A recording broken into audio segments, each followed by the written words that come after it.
ça. Oui, je reviens vers toi. Pour toujours, je reviens vers toi.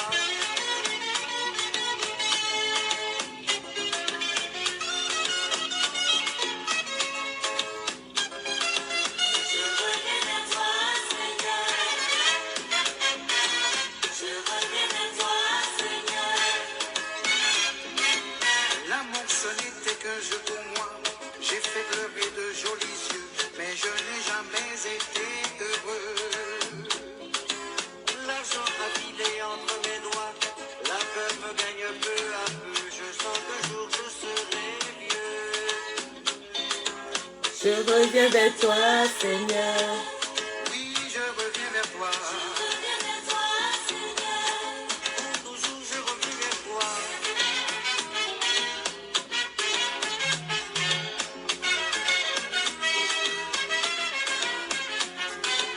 Les années s'en vont et s'envolent au fond du néant.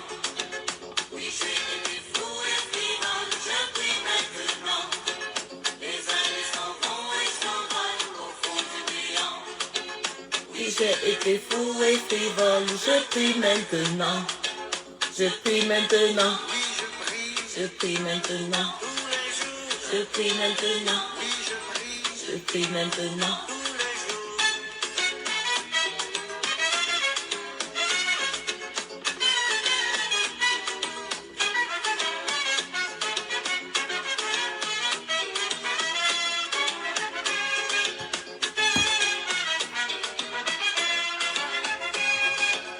Je, je vous fais écouter cette chanson, hein, parce que si vous avez bien suivi les paroles, il dit, je reviens vers toi, Seigneur.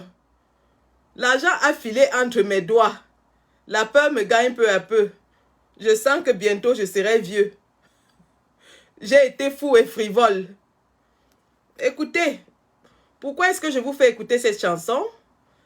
Tout simplement parce que je vais vous faire écouter aussi, tout de suite, les excuses de Monsieur Martin Camus Mime. Alors, écoutons les excuses de Monsieur Martin Camus Mime, hein, en passant. Martin Camus Mime. Et vous allez comprendre le sens de la chanson et je vais la rejoindre. Toutes les paroles auront leur sens. Voilà, écoutons sa demande d'excuses.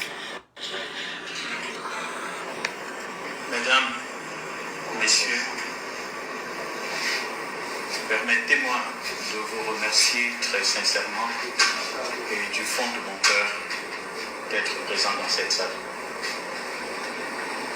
Le 16 juin 2021, aux environs de 16 heures, les réseaux sociaux ont été inondés de photos et vidéos prises dans les locaux de notre entreprise. Submergé par la déferlante des messages, j'ai été troublé par cette situation inédite dans ma vie. Devant Dieu et les hommes, je regrette cette situation malheureuse. Permettez-moi de m'adresser à la victime que j'imagine durement éprouvée. Malika, toi dont la dignité et l'honneur ont été bafoués, je te demande pardon. En tant qu'homme, grand frère et père, je regrette tout ce qui s'est produit. Bon. Je prie le Seigneur. On reprend, hein? On reprend. Très bien. Reprenons. Excuse de Martin Camus Mime. Mesdames, Messieurs, permettez-moi de vous remercier très sincèrement et du fond de mon cœur d'être présent dans cette salle. Le 16 juin 2021, aux environs de 16 heures, les réseaux sociaux ont été inondés de photos et vidéos prises dans les locaux de notre entreprise. Oui, les photos et les vidéos ont été prises dans les locaux de votre entreprise.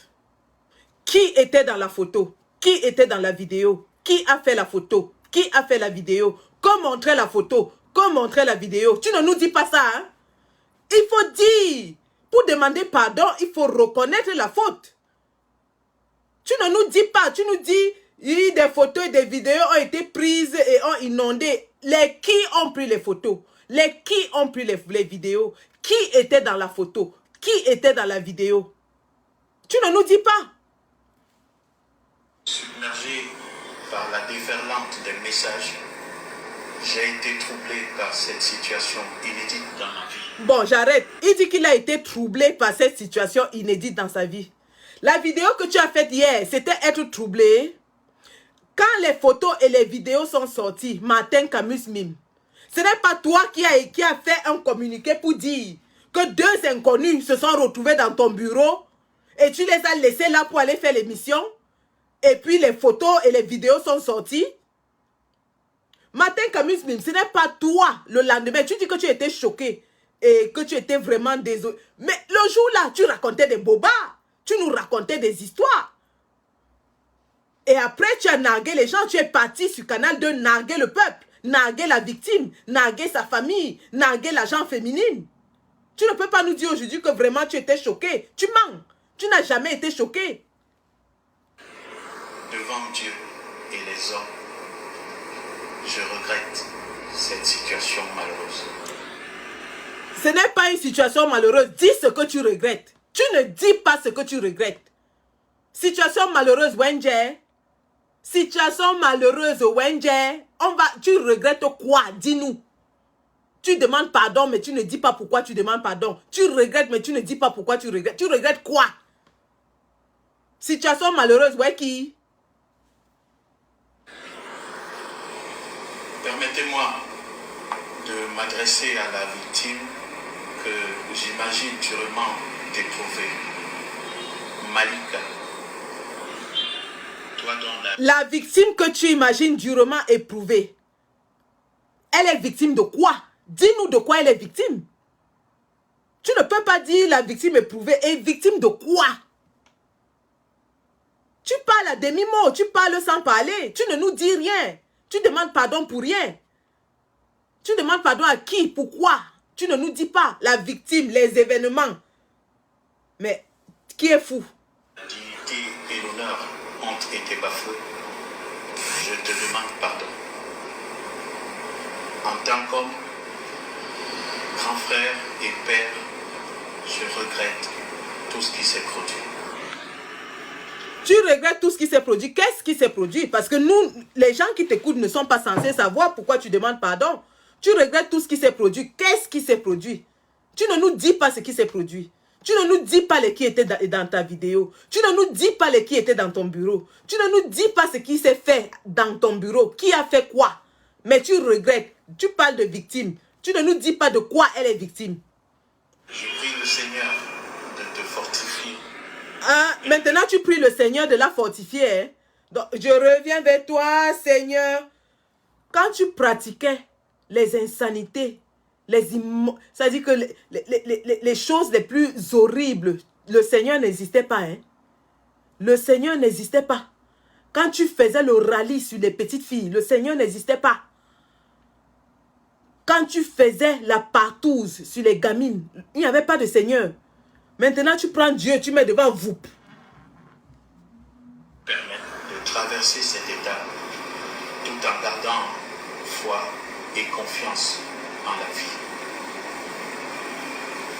Je voudrais à présent m'adresser à ta famille qui s'est brusquement retrouvée sur les feux des projecteurs sans son consentement, malgré elle. J'imagine votre colère et votre souffrance. Tu n'imagines pas leur colère et leur souffrance. Hier, quand tu disais que, allez dire, tu disais que l'enfant qui n'a pas peur du combat, tu ne pensais pas à leur souffrance. Qu'est-ce qui a changé en 24 heures? La lecture de l'heure. La lecture de l'heure, mon ami. Citation directe, bam! Mais on m'avait dit qu'il y a un certain peuple au Cameroun qui marche avec les enveloppes. Même bon, ouais, citation directe. C'est la citation directe de ça. La plainte aux fesses de ça. Zang. Mof, blaguer. De voir l'intimité de votre enfant ainsi dévoilée et mise sur la place publique. Je ne sais pas si vous aurez la force de pardonner, mais je vous le demande humblement. La force de pardonner quelque chose que tu n'arrives pas à avouer. On dit une faute avouée est à moitié pardonnée, mais tu n'as même pas avoué. Tu n'avoues pas ce que tu as fait à leur enfant, mais tu demandes le pardon. Alors qu'une faute avouée est seulement à moitié pardonnée. Mais toi, tu demandes pardon pour quelque chose que tu ne peux même pas avouer. Allez. Toutefois, dans l'intérêt de Malika, je vous souhaite l'apaisement des cœurs. Permettons-lui de retrouver cet anonymat protecteur et cette tranquillité qui lui permettront de se reconstruire.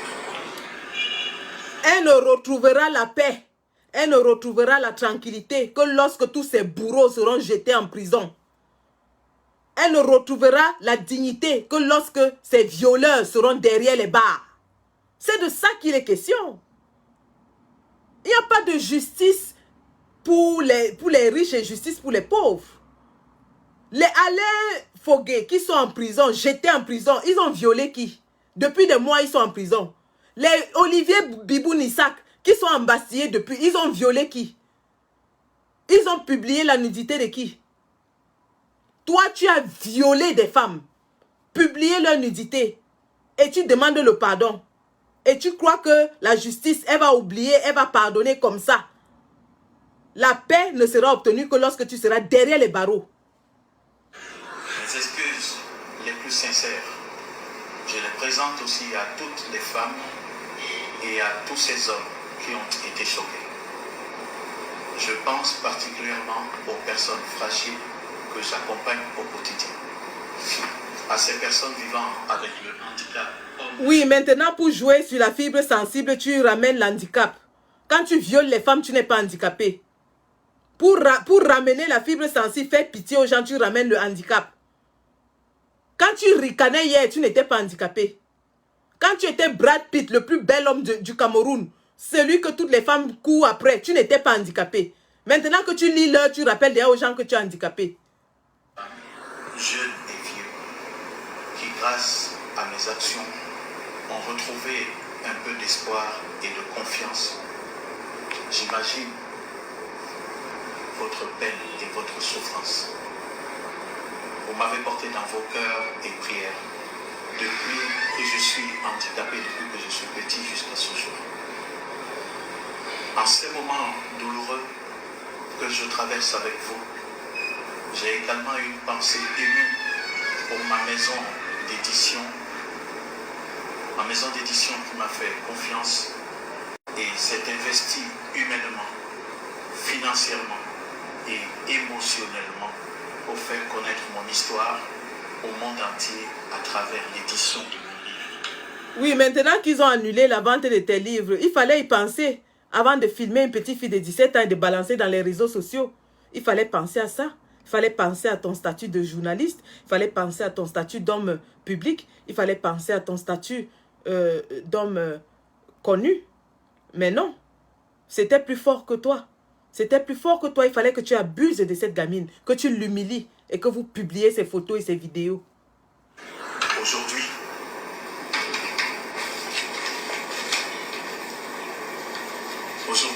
elle se retrouve dans une situation particulièrement embarrassante.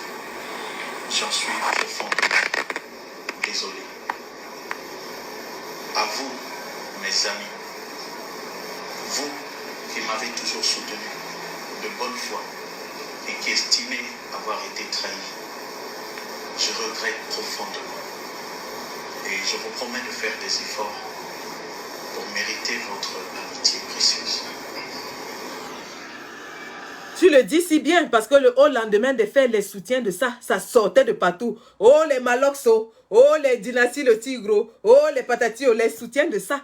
Tu as commencé à ergoter comme ça la zoukou, jusqu'à tu es parti à la télé le lendemain. les soutiens de ça. Hein, le père? Tout le monde te soutenait, hein? La petite Malika qui allait la soutenir, qui la connaissait. Aujourd'hui, tu viens demander pardon. Enfin, à mon épouse, ici présente, Mado, je te demande pardon. Je te demande pardon et je demande pardon à mes enfants. Pardon d'avoir fait de votre vie. Tu demandes pardon à tes enfants, donc tu savais que tu avais les enfants, mais tu violais les enfants des autres. Tu as pensé à demander pardon au père de cette fille? Quand on connaît l'amour qu'il y a entre un père et sa fille, tu peux imaginer la détresse dans laquelle le père de cette fille se trouve? Tu dois te déplacer, aller dans le sous-quartier là où elle habite. Tu dois, matin Camus Mime, tu dois porter tes pieds, aller dans le sous-quartier là où la fille là habite. Tu te mets à genoux, tu demandes pardon là-bas. Le pardon de pacotille que tu viens demander dans Facebook là, c'est le pipeau. On doit te voir ramper devant cette famille pour sentir que tu regrettes.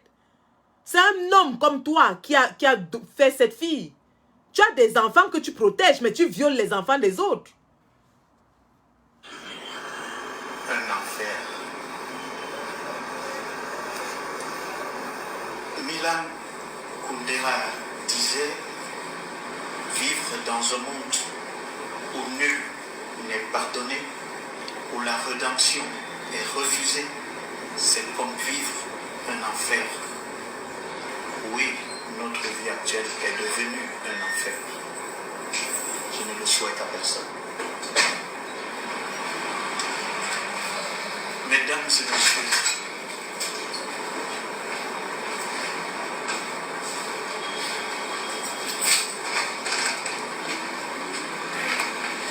messieurs,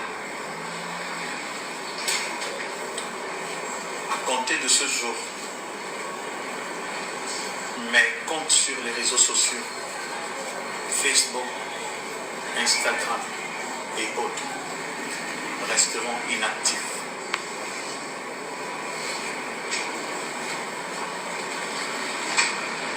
Je me tourne humblement vers le Seigneur, vers Dieu, et je lui dis, je viens vers toi, Seigneur. Dans ta miséricorde et ta bonté. Le Seigneur de ça. Tu pardonnes toujours. Je me mets à genoux. C'est ça même. Et je te prie. Ah, c'est le Père. Et allez. On retourne à notre musique. Le Père dit qu'il retourne vers le Seigneur. Il demande pardon. Il se met à genoux et il prie. Allez.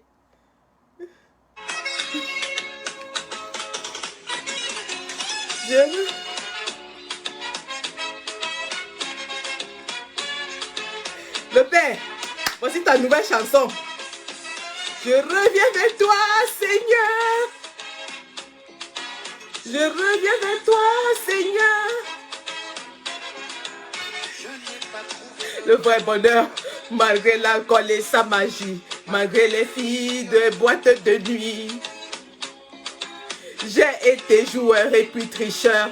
Ma vie s'est passée en folie. Je t'avais oublié aussi. Je reviens vers toi, Seigneur. Je reviens vers toi, Seigneur. Je reviens vers toi, Seigneur. Il dit qu'il revient vers le Seigneur, il demande pardon. Et toi, Seigneur. Je reviens vers toi, Seigneur. C'est qu'un jeu pour moi. J'ai fait pleurer de jolis yeux, mais je n'ai jamais été heureux. L'argent a filé entre mes doigts. Je t'inviterai vieux. Je reviens vers toi, Seigneur. Je reviens vers toi, Seigneur.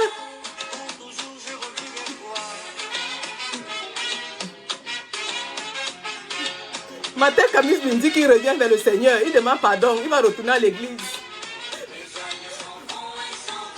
au fond de néant. Oui, j'ai été fou et frivole, je prie maintenant.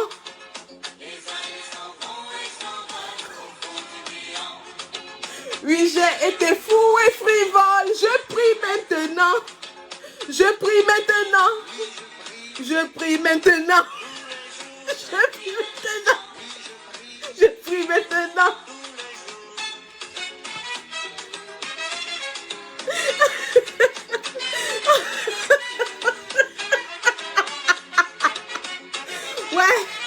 Ouais, le Joe dit qu'il est déjà retourné à l'église.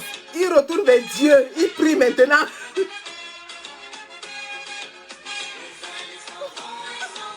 Au fond de... Oui, j'ai été fou et frivole. Je prie maintenant.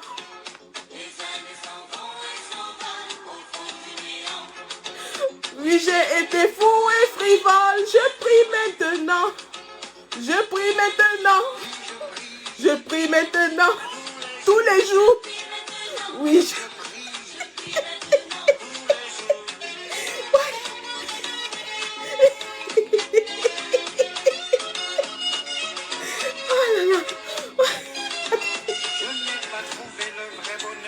Malgré l'alcool et sans voulu.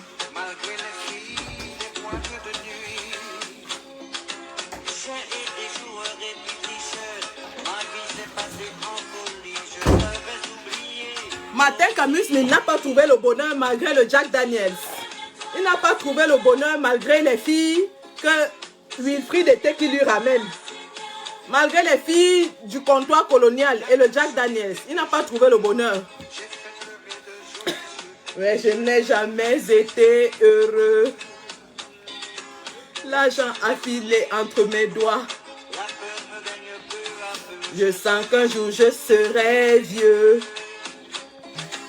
Allez, ça c'était une toute petite dédicace à notre cher Martin Camus Mum qui se retourne subitement vers le Seigneur. Après autant d'années à être dans un groupe pédophile, pervers, appelé On déconne, et où ils ont vraiment déconné, où ils ont partagé des obscénités les plus abjectes, où ils ont partagé la nudité des femmes, des hommes, des enfants. Subitement, il connaît Dieu. Je retourne vers Dieu. Je prie. Je demande à Dieu de me pardonner. Quand tu violais les petites filles là, tu pensais à Dieu. Hein, le Père? Quand tu donnais le Jack Daniels avec sûrement les comprimés de tramadol dedans, tu pensais à Dieu? Tu vas lire, mon frère, on ne lâche pas le morceau.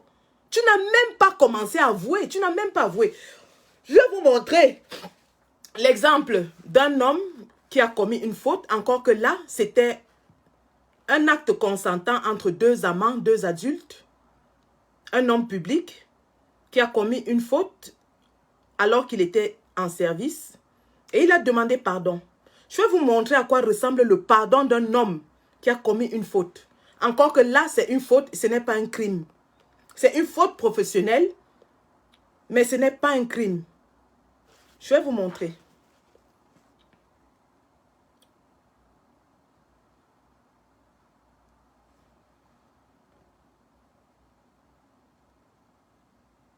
Voilà.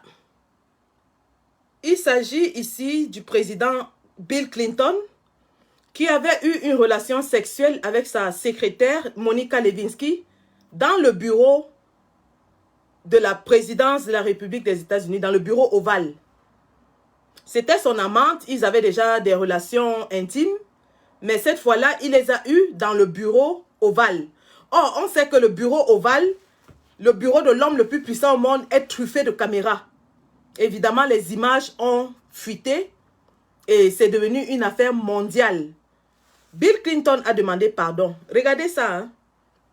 Revealing interview as part of a new documentary about Hillary Clinton. Good morning, Paula. Good morning to you. Un instant.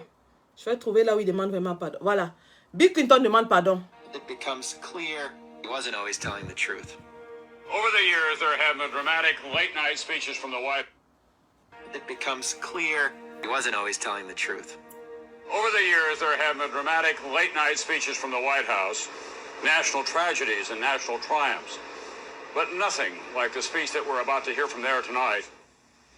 Indeed, I did have a relationship with Miss Lewinsky that was not appropriate. Voilà. In fact, Il avoue qu'il a eu une relation avec Madame Lewinsky qui n'était pas appropriée. Donc, il avoue sa faute. Il avoue. Il ne dit pas que des événements se sont passés dans le bureau et je regrette pourquoi et je demande pardon au peuple. Non, il avoue. Il dit, j'ai eu des relations qui ne sont pas appropriées avec Madame Lewinsky. it was wrong. Il dit, it was wrong. C'était pas juste. C'était pas bon. It was wrong. J'ai eu des relations intimes avec Madame Lewinsky et ce n'était pas bien. Il avoue. Il est président de la première puissance au monde à l'époque. Il avoue sa faute. Et il admet que ce n'était pas bien. Voilà comment on demande pardon. On demande pardon en reconnaissant sa faute. A critical lapse in judgment and a personal failure on my part for which I am solely Voilà. completely. Il dit que c'était une défaillance de sa part et il est uniquement responsable de ce qui s'est passé. Il ne jette pas la faute sur quelqu'un. Il n'accuse pas Lewinsky d'être une pute. Il n'accuse pas tel ou tel ou tel. Il dit, j'ai fauté. J'ai eu une relation intime avec cette femme. Ce n'était pas bien. C'était ma faute. J'en prends l'entière responsabilité. A critical lapse in judgment and a personal failure on my part for which I am solely and completely responsible. I misled people, including even my wife. Voilà. Il dit, j'ai trompé les gens. I misled people, including my wife, y compris mon épouse. Bill Clinton, président de la première puissance au monde, a commis une faute. Il est un homme comme tout le monde. Un homme peut faillir. Il a failli, il a admis sa faute. Il a dit, j'ai eu une relation inappropriée avec cette femme. C'était un manque de jugement de ma part. Ce n'était pas bien. Et j'en suis le seul responsable. J'ai trompé beaucoup de gens, y compris ma femme. Voilà un homme qui prend toute la responsabilité de ses actes. En demandant pardon, il admet ce qu'il a commis. Il ne dit pas, oui, il y a des événements qui se sont passés dans mon bureau et vraiment, je demande pardon à la victime, ainsi de suite. Il reconnaît, il dit, je suis responsable. J'ai commis la faute. Deeply regret that. That's where the 90s took us. The President of the United States had to testify under oath about a woman in the Oval Office. This would have been inconceivable in the time of John F. Kennedy. But the 90s weren't the 60s. President Clinton's mea culpa sparked a lot of reaction from people who watched his speech from New York. I still like him as the president. Et vous voyez la réaction du public. Le peuple a apprécié son honnêteté. Le peuple a apprécié son humilité. Le peuple a apprécié sa transparence. Après qu'il ait dit, oui, j'accepte. J'ai commis une faute. Je suis allé avec une femme dans le bureau du président de la République. C'était une erreur de jugement de ma part. J'en suis entièrement responsable. J'ai trompé beaucoup de gens, y compris mon épouse. Et je vous demande sincèrement pardon. Le peuple a applaudi. Et au mandat suivant, il était reconduit. Bill Clinton avait été voté au mandat suivant. Pour vous dire que lorsqu'on s'ouvre entièrement, surtout lorsqu'on est un homme public et qu'on a commis une faute publique, on se met au niveau des gens qui nous ont fait confiance. C'est de ça qu'il s'agit. Laid more of his cards on the table. There was skepticism in Houston What else is he lied about? and cynicism in Minneapolis. If Hillary don't mind, then it shouldn't be anyone else's business. Voilà. Alors, beaucoup de gens avaient trouvé que si son épouse lui pardonne, alors en quoi les autres devraient être offusqués? Puisqu'en fait, il a commis l'adultère et la seule victime, en tout cas, sur le plan direct, c'est son épouse. Oui, les Américains lui ont fait confiance et lorsque tu es dans le bureau du président des États-Unis, tu dois jurer sur la Bible que tu seras à la hauteur de la tâche qui est la tienne. Mais c'est pour ça qu'il a été obligé de demander pardon au peuple américain en avouant sa faute, en reconnaissant sa responsabilité et en demandant pardon. C'est de ça qu'il est question. Lorsque vous avez entendu cette demande de pardon, vous retournez à celle de Martin Kamis Mim qui dit, à la date du 16 juin, des événements se sont déroulés dans nos bureaux. Nous en sommes vraiment désolés. La victime, on lui demande pardon. Qui était dans le bureau? Qui a fait quoi? Qui est la victime? Victime de quoi? Tu ne nous dis pas, mais tu demandes pardon. Pardon de quoi? Tu as fait quoi pour qu'on te pardonne? Dis-nous ce que tu as fait pour qu'on te pardonne. Tu ne nous dis pas. Martin Kamis Mim, je suis désolée, mais pour la femme que je suis, pour la mère que je suis, pour la Camerounaise que je suis, tes excuses ne valent pas le papier sur lequel elles sont écrites. Tu dois retourner faire ton devoir. Tes excuses ne valent pas le papier sur lequel elles sont écrites. Je suis désolée, tu n'as pas avoué ce que tu as fait. Tu n'as pas avoué. Ceci nous ramène à l'état de chosification des femmes. On se bat tous les jours pour que la femme soit respectée, pour qu'elle soit digne. Certains osent dire que cette fille est entrée dans le bureau sans caleçon, c'est pour ça qu'on l'a violée. Mais elle n'est pas arrivée dans ce bureau toute seule. Quelqu'un l'a conduite dans ce bureau. Qu'elle porte des sous-vêtements ou pas, n'est pas une excuse pour qu'elle soit violée, qu'elle soit filmée de façon dégradante et qu'elle soit publiée dans les réseaux sociaux. Soyons tant soit peu sérieux. Vous avez des sœurs, vous avez des filles, vous avez des mères. Tout le monde sait que dans certaines traditions, même dans le Ngondo et tout ça, on porte le kaba, on ne met pas les sous-vêtements. Est-ce pour autant que toutes les femmes qui portent le kaba doivent être violées? Donc maintenant, c'est à cause de son habillement qu'elle a été violée. Et toutes les autres victimes, depuis que ce groupe, et c'est elle qui est aussi responsable de la création de ce groupe de pervers, on déconne? Est-ce que c'est elle qui a créé le groupe On déconne et a demandé qu'on partage les vidéos, les photos de sexe dedans? Ils ont déconné. Et vous voyez le silence qui entoure cette affaire de la part des hautes responsables, des hautes personnalités du Cameroun. Vous sentez que la plupart sont trempés dans cette histoire. Parce qu'on ne comprend pas que la députée Nouran Foster, qui nous empeste la vie avec ses selfies et qui intervient dans tout et n'importe quoi, n'a pas dit un seul mot depuis que cette affaire a éclaté.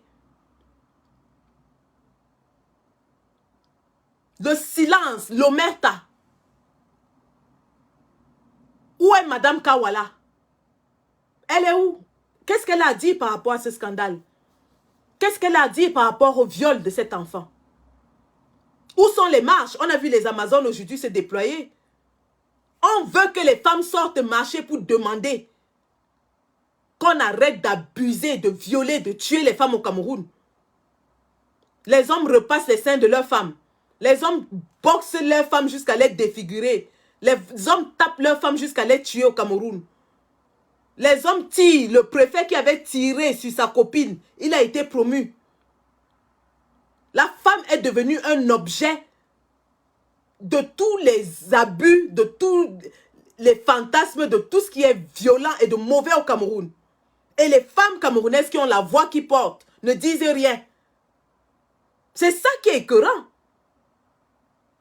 C'est ça qui est écœurant.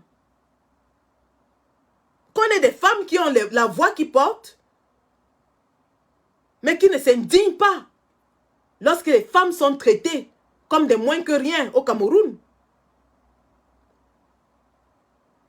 Les autres ont fait des sorties bizarroïdes sur l'affaire qui n'exprimaient aucun sentiment, même de compassion envers la victime. Voilà que même M. Kamis Mimpal utilise le mot victime. Donc il y a eu crime. S'il y a victime, il y a crime. Mais les femmes qui portent la voix des femmes au Cameroun sont incapables. On ne leur demande même pas d'accuser M. Mimer. Tout ce qu'on leur demande, c'est un peu de compassion pour cette gamine.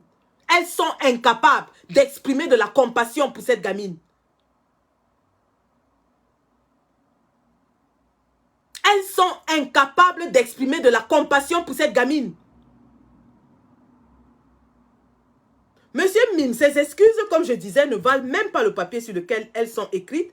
Parce que hier encore, alors que tout le monde, les soutiens l'avaient déjà lâché, et que tout le monde se réveillait sur le drame, l'horreur de ce qu'ils ont fait. Monsieur Camus Mime, regardez ce qu'il nous a fait hier comme vidéo. Hein. Regardez ce qu'il nous a fait hier comme vidéo. Pour narguer le peuple, pour insulter, pour se moquer. Le voici, hier, moins de 24 heures, le voici.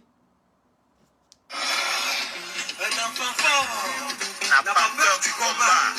Signé mathématique du petit pays. Allez-y.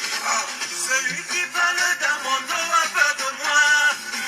La vérité se dit en face, mon ami. Celui qui parle dans mon dos a peur de moi. La vérité se dit en face, mon ami. C'est le chien qui aboie. La caravane passe. Occupe-toi de ta vie avant de t'occuper de... Vous entendez ça, non? Le gars chantait que un gars fort n'a pas peur du combat. Allez dire. Allez dire. Et il vous fait ça écouter. Allez dire. Que le chien aboie, la caravane passe. Vous parlez de ma vie dans mon dos. Ça, c'était hier. Et aujourd'hui, il vient pleurer devant les caméras. En ne disant pas pourquoi il pleure. En ne disant pas de quoi la victime. Victime. Qui dit victime dit crime.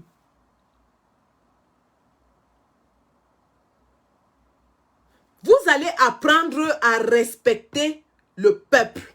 C'est de ça qu'il est question. Nous récupérons l'affaire Malika. Hoha! Nous la prenons. Martin Camus Mime, oublie l'Europe. Ça, c'est sûr et certain. Ne mets plus tes pieds en Europe. De un. De deux. Si la justice de Biya te favorise, la justice de l'Europe ne va pas te favoriser. Tu as les amis puissants. Et on sait sur quelle base vous faites vos amitiés. Rappelons quand on parle de crime. Rappelons quand on parle de crime. Que son complice dans ce crime, en l'occurrence M. Wilfried Eteki, est l'un des propriétaires, parce que c'est une propriété familiale du dernier comptoir colonial à la base navale à Douala. Le dernier comptoir colonial, c'est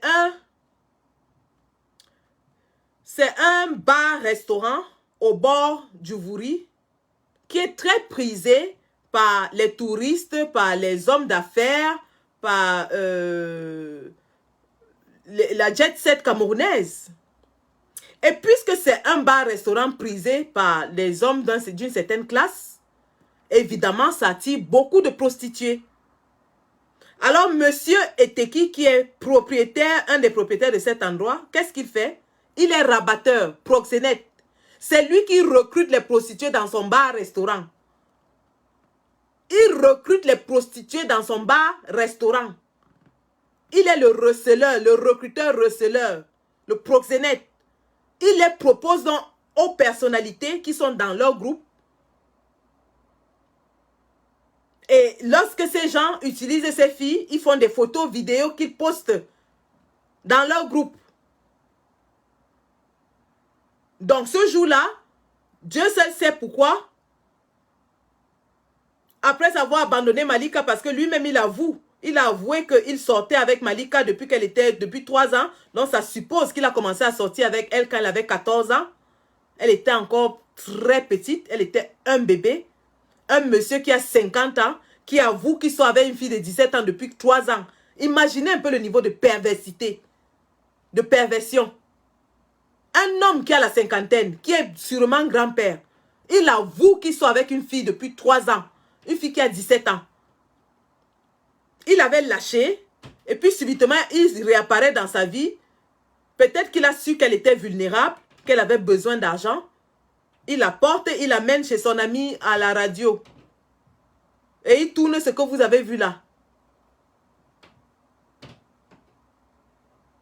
Il tourne ce que vous avez vu. Évidemment, lorsque il s'agit ici de décrier le comportement de ces cochons, des gens nous ramènent l'argument de la prostituée. Les gens nous ramènent l'argument de la prostituée. Regardez ce qui s'était passé. Hein. Un homme puissant, même s'il est puissant n'importe comment, il y a des choses qui font tomber un homme. Et ça, c'est l'une d'entre elles. C'est un crime odieux. C'est un crime odieux. Regardez ce qui s'était passé avec l'ancien directeur du FMI. Hein? Un homme qui était au sommet de sa gloire, qui était pressenti pour être président de la République française. Regardez ce qui s'était passé avec lui.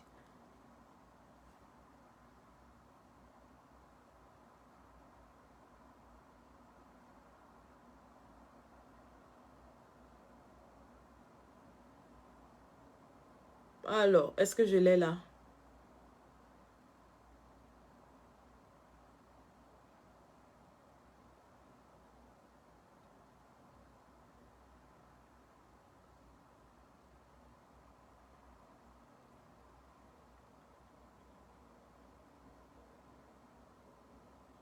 Voilà. Écoutez, hein. Made, who of course accused Dominique Strauss-Kahn, the former head of the IMF, of sexual assault in a Manhattan hotel for 2 months now. Ah non, ça c'est pas, je voulais celui en français. Parce que l'anglais là, c'est un peu difficile avec nous. Donc je cherche celui en français.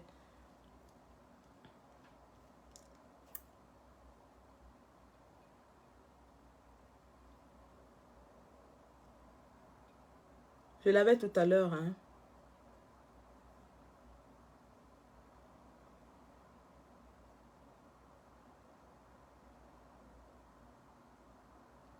Bon. En 2011, Jean Friedman est aussi un proche de Dominique Strauss-Kahn et d'Anne Sinclair. Lors de l'affaire du Sofitel, il décide, avec son épouse, de se rendre à New York pour les soutenir. C'est avec eux que le couple DSK-Sinclair partagera son premier dîner après la sortie de prison de l'ancien patron du Fonds monétaire international. Pour la première fois à la télévision française, il accepte de revenir sur cet incroyable scandale. Aujourd'hui, avec le recul, qu'est-ce que vous pensez de cette affaire? Est-ce que vous avez une explication de ce qui s'est passé? Je n'ai pas d'explication parce qu'il n'y a pas d'explication. Il n'y a pas d'explication. C'est une histoire qui n'a pas de précédent. Voilà un homme qui est un des plus puissants du monde, qui le lendemain va proposer sa candidature de président de la République, qu'il est certain de gagner, et il fait une bêtise extraordinaire. Non pas qu'il est violé, il est incapable de violence. Vous avez très bien connu Dominique Strauss-Kahn. Est-ce que vous lui avez demandé qu'est-ce qui s'est passé, qu'est-ce qui t'est passé par la tête ce jour-là? Qu'est-ce qu'il vous a répondu? Oui, ma question était exactement celle-ci. Explique-moi comment, ce jour-là, où tu te prépares dans l'après-midi à prendre l'avion, tu es toujours le patron du FMI. Comment? Parce qu'il y a une femme de chambre noire, laide, horrible, qui arrive, qui ouvre ta chambre. What the hell are you talking about? Et qui dit, ah, je suis content de vous connaître. Et tu te laisses aller? Explique-moi ça. Qu'est-ce qu'il vous a répondu? Écoutez, il a baissé la tête et il m'a dit, écoute, je n'ai qu'une seule réponse honnête à te dire. J'ai traversé une période où je croyais que tout m'était permis. Ben oui. Voilà donc ce qui arrive à ces hommes qui se croient tout puissants. Ils traversaient une période où ils croyaient que tout lui était permis. Ben c'est ça. Ces hommes-là qui abusent des femmes, qui les violent, qui les violentent, ils se croient tout permis. Ils sont puissants.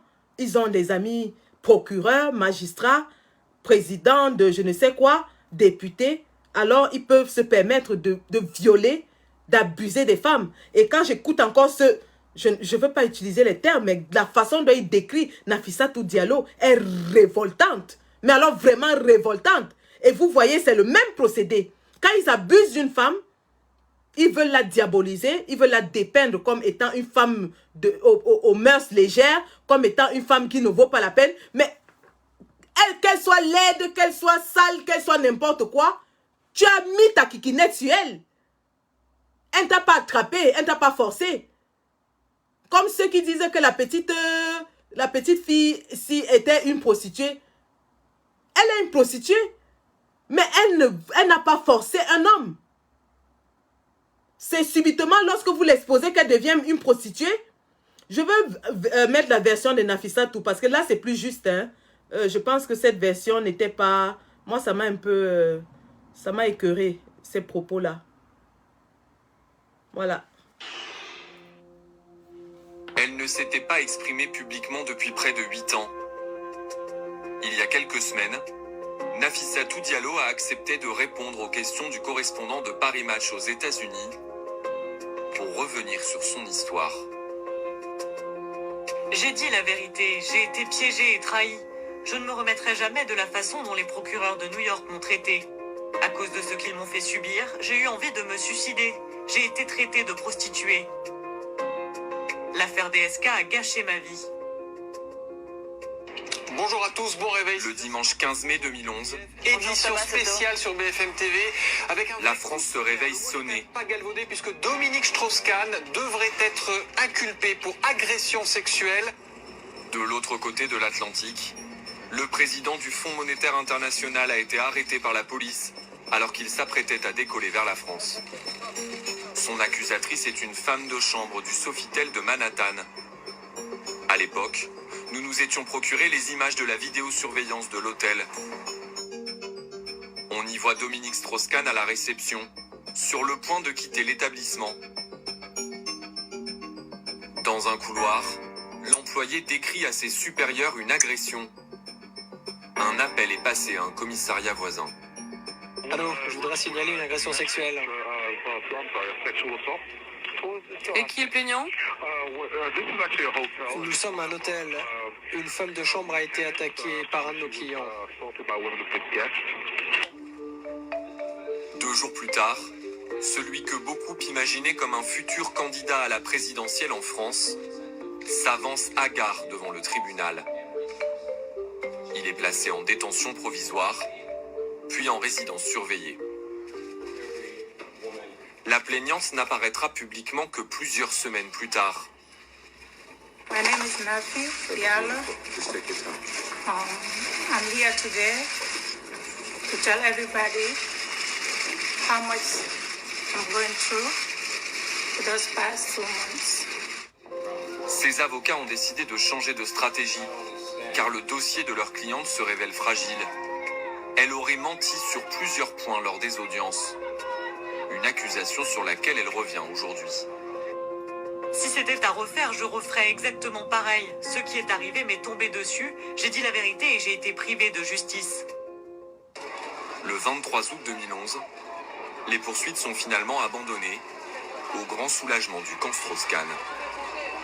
C'est la fin d'une épreuve terrible. Combien je suis soulagé pour ma femme, mes enfants, mes amis, tous ceux qui m'ont soutenu pendant cette période. L'homme politique est libre de rentrer en France.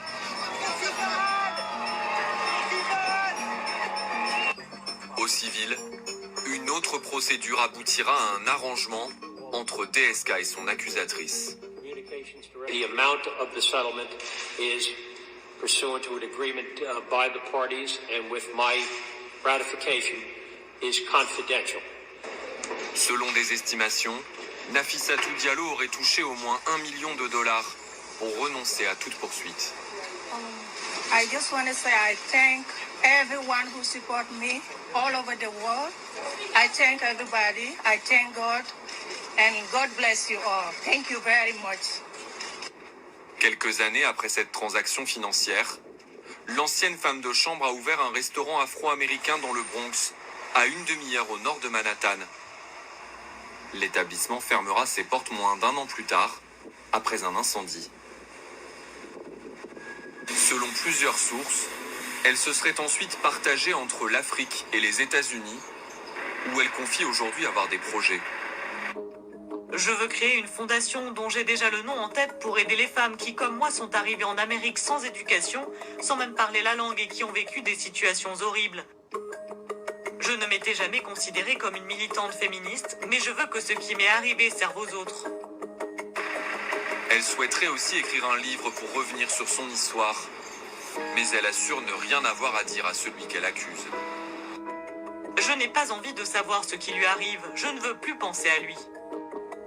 À l'exception d'une interview à CNN en 2013, Dominique Strauss-Kahn ne s'est plus jamais exprimé sur l'affaire.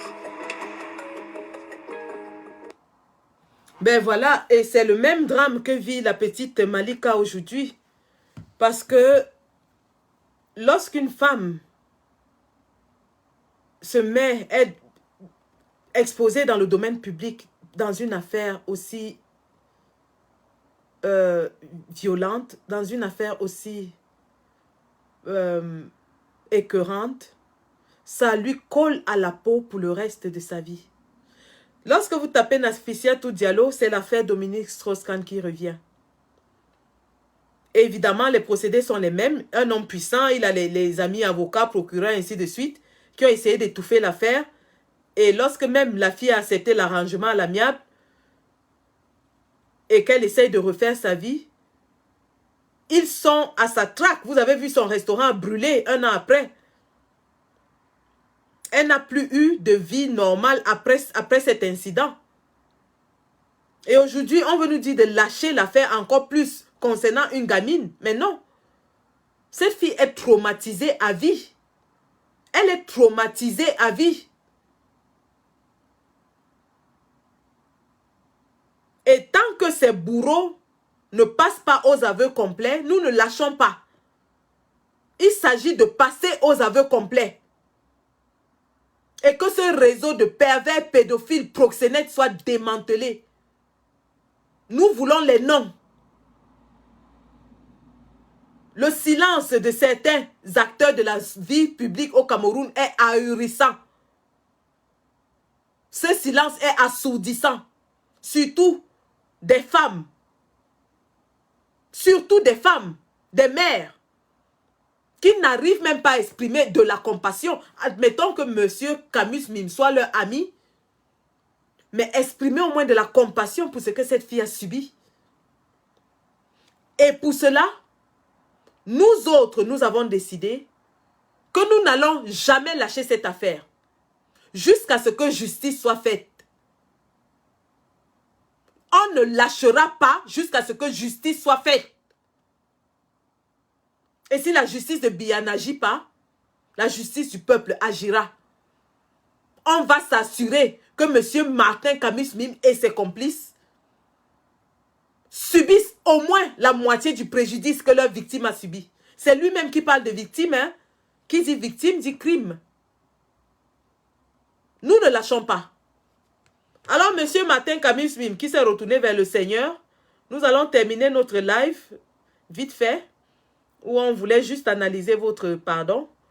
Tout ce qu'on retient, c'est que vous êtes retourné vers le Seigneur. Alors, nous allons retourner vers le Seigneur aussi et terminer ce live. Allez.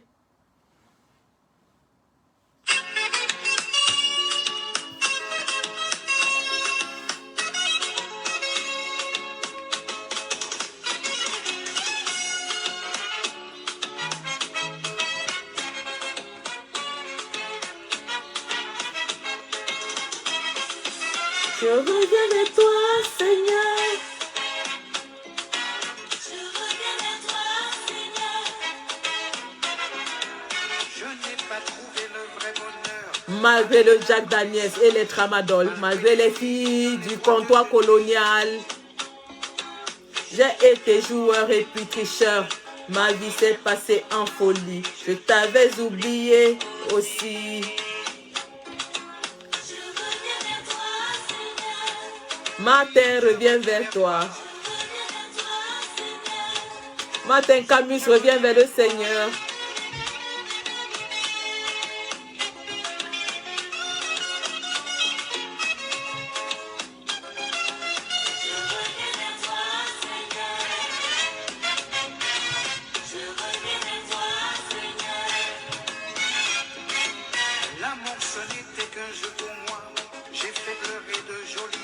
mais je n'ai jamais été heureux.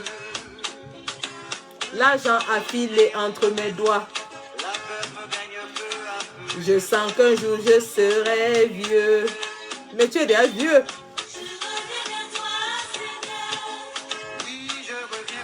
Je reviens vers toi, Seigneur.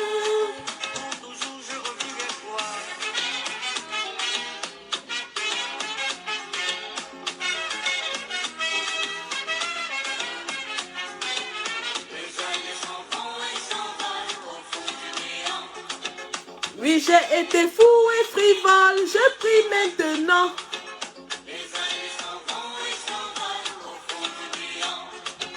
Oui, j'ai été fou et frivole, je prie maintenant. Je prie maintenant. Matin prie maintenant. Camus prie maintenant.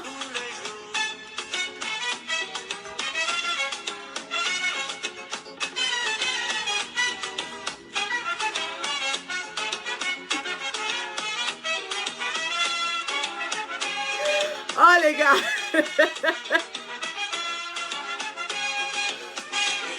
S'envole et s'envole. Oui, j'ai été fou et frivole, je prie maintenant.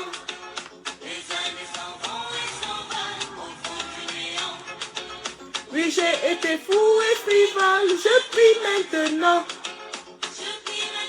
Oui, je prie tous les jours. Oui, je prie tous les jours.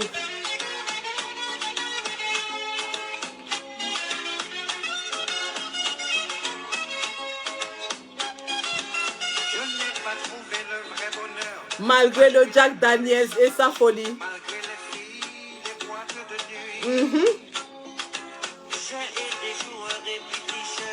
Ma vie s'est passée en folie, je t'avais oublié.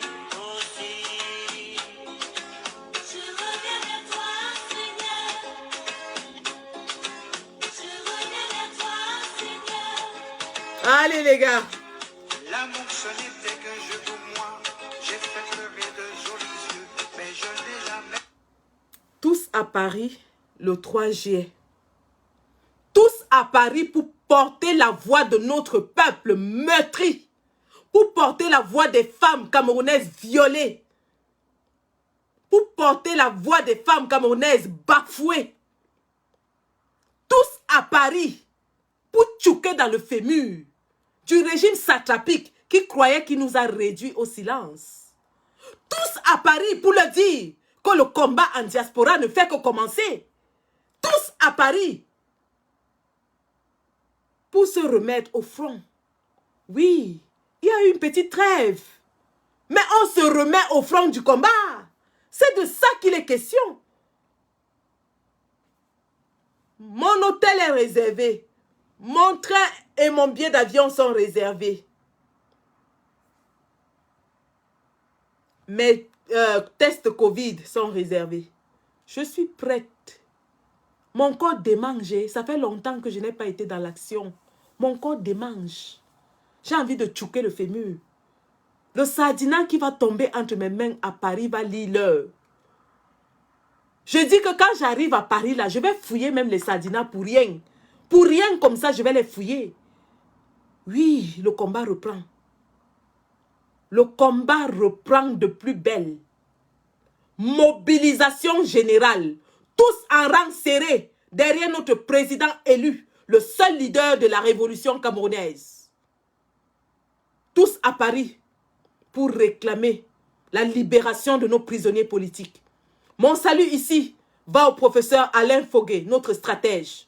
Mon salut ici va à Bibou Nissak Olivier, notre communicateur. Mon salut ici va à tous ces combattants qui sont embastillés depuis des mois. On ne vous a pas oublié et nous allons nous battre jusqu'à la libération totale du pays. Paris le 3 juillet, ce sera le Mamipi. Je dis bien le Mamipi. Le Mami Ouattara du rassemblement. Celui qui n'est pas là n'est pas combattant. Je dis bien celui qui n'est pas à Paris n'est pas combattant. Même ceux Ceux qui sont contre la marche vont venir. Hoha. Ils seront là. Hoha. C'est de ça qu'il est question. Démonstration de force. Paris le 3 juillet. Je répète. Démonstration de force. Paris le 3 juillet. Là où la patrie m'appelle, je réponds présente. Même si c'est sur la planète Mars. Je dis là où la patrie m'appelle, je réponds présente.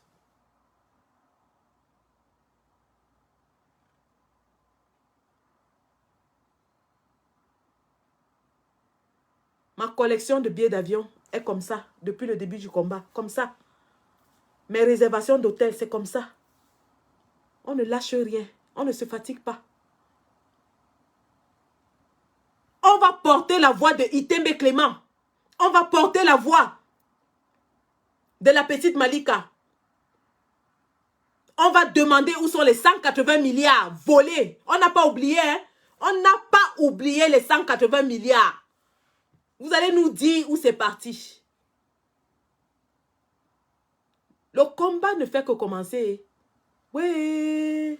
Allez les gars, allez cirer, limer vos godasses, Ndamba Gobi, Ndamba Defosenta. Limer les vis sur vos godasses. On va touquer le fémur.